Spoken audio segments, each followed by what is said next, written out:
Hotep à tous, bien-aimés frères et sœurs, nous rentrons dans une phase historique de l'histoire de l'Afrique. L'Afrique est désormais attaquée par l'OTAN. L'OTAN attaque l'Afrique, en commençant par l'AES. Que tous les pays africains, tous ceux qui servent de larbin à la France, aux États-Unis, à toutes ces grandes puissances, qui pensent que eux, ils ne seront jamais atteints, ils ne seront jamais touchés, qu'ils le sachent que c'est la guerre, non pas contre l'AES, mais c'est la guerre contre l'Afrique. Il y a un commencement à tout. Le commencement, bien entendu, c'est l'AES. Motif: le retour à l'ordre constitutionnel. Motif: le retour à la démocratie. Or, ils veulent quoi? La démocratie, ils veulent l'ordre constitutionnel. Le retour à l'ordre constitutionnel. Est-ce que ici aux États-Unis, il y a eu le retour à l'ordre constitutionnel? Donald Trump réclame. Il le dit haut et fort que c'est lui qui a gagné les élections. Vous savez ça? Ah, bon, écoutez les amis. Donald Trump a dit que c'est lui, jusqu'à maintenant, là, Donald Trump dit que c'est lui qui a gagné les élections. Y a-t-il eu retour à l'ordre constitutionnel aux États-Unis? Pourquoi les États-Unis veulent ramener l'ordre constitutionnel en Afrique alors que chez eux-mêmes, là, la démocratie ne fonctionne pas, la démocratie est en panne? Bien-aimés frères et sœurs, ne nous livrons pas à ce jeu macabre. Alassane Ouattara, Tinubu, Patrice Talon, vous autres, tous les Ambalo et autres, qui êtes en train de compléter pour attaquer l'Afrique, pour attaquer votre terre-mère, pour attaquer la terre-mère de l'humanité, vous devez savoir que vous n'allez pas vous en sortir. Le problème que les États-Unis ont aujourd'hui, ils ont affaire à le grand Dieu. Le problème des États-Unis, ce n'est pas un problème naturel. Ce n'est pas un problème qui concerne seulement les États-Unis et puis les hommes de cette terre. Non, c'est les États-Unis et le grand Dieu. Ils ont trop fait souffrir l'homme. Et ils veulent exterminer l'homme, et notamment l'homme noir en premier. Mais après, il va aussi chercher à exterminer l'homme blanc. Qu'est-ce que vous croyez? Donc, cette guerre concerne le continent africain. C'est comme ça qu'ils ont fait pour détruire la Libye. Ils avaient dit qu'ils venaient pour rétablir la démocratie. Aujourd'hui, nous savons qu'ils n'étaient pas venus pour la démocratie parce qu'il n'y a pas de démocratie en Libye. Il y a deux gouvernements. L'insécurité, mais alors, il vaut mieux vivre à Bamako que de vivre en Libye. Je ne sais pas si vous le savez. Je vous informe. Ils avaient dit qu'ils venaient pour établir la démocratie au Soudan. Qu'est-ce que nous avons au Soudan? Nous avons trois différents Soudans. Soudan du Nord, Soudan du Sud, Soudan du Darfour. Ça, c'est la démocratie. Et tous les trois Soudans sont à feu et à sang. Ça brûle dans l'ensemble du Soudan. À cause de leur démocratie. Biden qui vient donner des leçons, il n'a qu'à aller réparer les dégâts qu'ils ont occasionnés là-bas au Soudan. Ils avaient dit qu'ils devraient apporter la démocratie en Somalie. Qu'est-ce qu'il y a aujourd'hui? La Somalie est divisée. Il y a le Somaliland et la Somalie elle-même. Et il y a le feu partout. Ben oui, ils avaient dit qu'ils devraient amener la démocratie au Tchad. Qu'est-ce qu'il y a? Une rébellion. Ah oui, la démocratie, c'est Succès Masra, Premier ministre. Ah, ça c'est la démocratie. Ah ok. C'est ça la démocratie, oui. Bien-aimés frères et sœurs, l'OTAN veut attaquer le Sahel. Mais vous savez, à force de fuir et de repousser, nous leur donnons la force de continuer à faire ce qu'ils ont l'habitude de faire. Nous savons qu'ils se sont tous réunis à Paris tout récemment, y compris l'Algérie, pour préparer une intervention contre le Sahel. L'Algérie va certainement livrer son sol, mais que l'Algérie sache qu'elle n'aura plus jamais, qu'il y ait la guerre ou pas, l'Algérie n'aura plus jamais le pétrole et le gaz malien, le pétrole et le gaz nigérien. Que l'Algérie le sache, elle n'aura plus jamais l'or malien ni nigérien. Elle n'aura plus jamais quoi que ce soit dans ces pays, même si la guerre n'a pas lieu. Nous allons prendre toutes nos précautions parce que nous n'allons plus tolérer qu'un pays, fût-il algérien, puisse venir nous donner des ordres, puisse venir nous dominer, puisse venir piller ce qui nous appartient.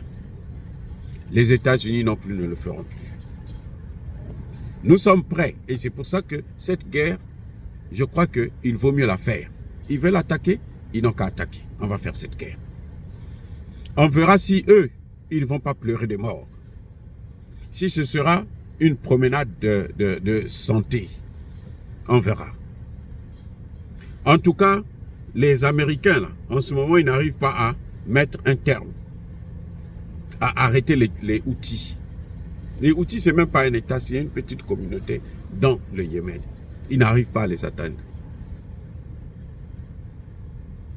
Et les Houthis sont en train de leur faire face et sont en train de riposter.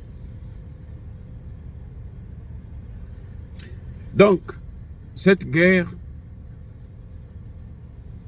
elle aura lieu parce qu'ils nous l'imposent. Mais on ne peut pas fuir. On ne peut pas quitter le Sahel et puis leur laisser ça, non. On va les affronter. Donc on se prépare aussi pour ça. Voilà les enjeux. Ils trouvent la démocratie, c'est devenu, c'est-à-dire que leur instrument de vouloir s'ingérer dans nos affaires, de nous piéger. C'est un piège, le piège. On appellerait ça le piège de la démocratie. On utilise la démocratie comme étant un guet-apens. Dès que les pays tombent dedans à l'essai, c'est fini. Les Occidentaux ont maintenant toutes les raisons du monde pour venir intervenir. Il n'y aura pas d'élection dans le Sahel tant que la guerre contre le terrorisme ne sera pas terminée.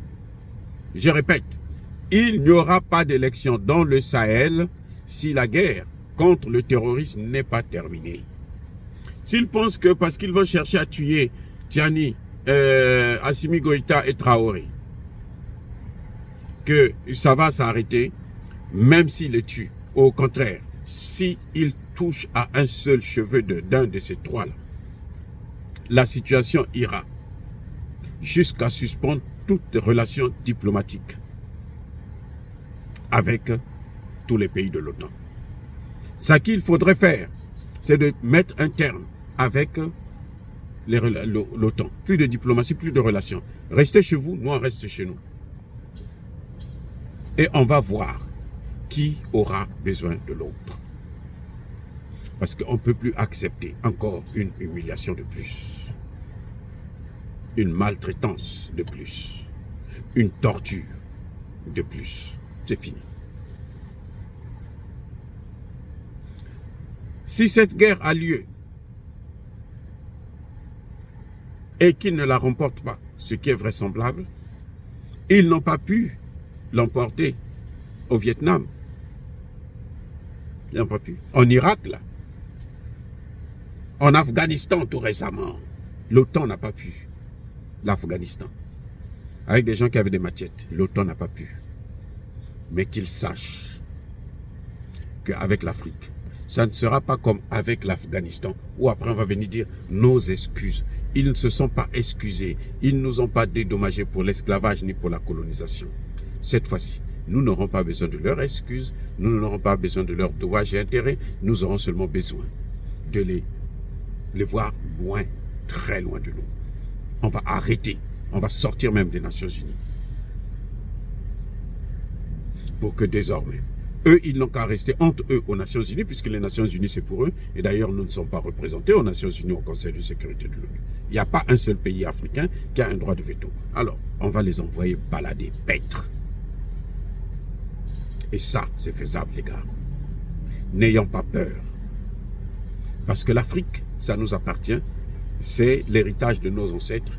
Et nous devons léguer cet héritage à nos enfants, nos petits-enfants, sans qu'ils ne soient encore une fois de plus colonisés. On doit arrêter ce pillage systématique de l'Afrique. L'Afrique doit désormais appartenir aux Africains. Et non, à tout le monde, sauf aux Africains. Ces histoires où on vient nous parler de la démocratie. Moi, je vous ai toujours dit, la démocratie, là, on n'a pas besoin de ça. Nous, ce que nous voulons, ce sont des bons dirigeants, des dirigeants sérieux, qui viennent, qui nous parlent des vraies choses, qui règlent nos problèmes, qui satisfassent nos besoins. Voilà ce que nous voulons. Mais ce que les Occidentaux nous présentent, ce que les Occidentaux nous proposent, ce n'est que de, comment dirais-je, ce n'est que de la torture, ce n'est que de la misère, ce n'est que des cadavres. Ce n'est que le pillage, ce n'est que le sous-développement. Et ils viennent nous dire, on va vous aider. On n'a pas besoin de leur aide. Nous avons besoin de notre liberté, de notre indépendance, de notre souveraineté, afin que nous puissions gérer nous-mêmes, nos biens. Voilà ce qui est en train de se passer. Ce piège de la démocratie, cette fois-ci, ne marchera pas. S'ils veulent la démocratie, ils n'ont qu'à aller instaurer la démocratie en Côte d'Ivoire, où Alassane Ouattara a fait un coup d'État institutionnel. Ils n'ont qu'à aller instaurer la démocratie au Nigeria, où Bola Tinubu a volé la victoire. Eh oui. Voilà ce que nous attendons de leur démocratie. S'ils veulent la démocratie, ils n'ont qu'à aller instaurer la démocratie en Libye qu'ils ont déstabilisé, détruit et dévasté. Ils n'ont qu'à aller instaurer la démocratie au Soudan. Ils n'ont qu'à aller instaurer la démocratie en Somalie et partout dans le monde, notamment en Afrique, là où ils ont toujours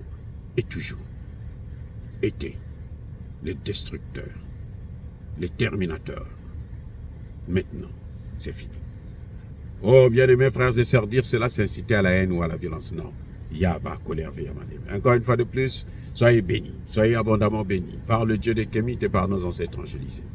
Mais que tous ceux qui persécutent le continent africain, le pillent et le déstabilisent, qu'ils soient noirs, blancs, chinois, arabes, juifs, indiens ou qui qu'ils soient punis, maudits, foudroyés, neutralisés, écrasés, effacés par le Dieu des Kémites et par nos ancêtres angélisés. Vive l'Afrique éternelle, j'ai dit et j'assume.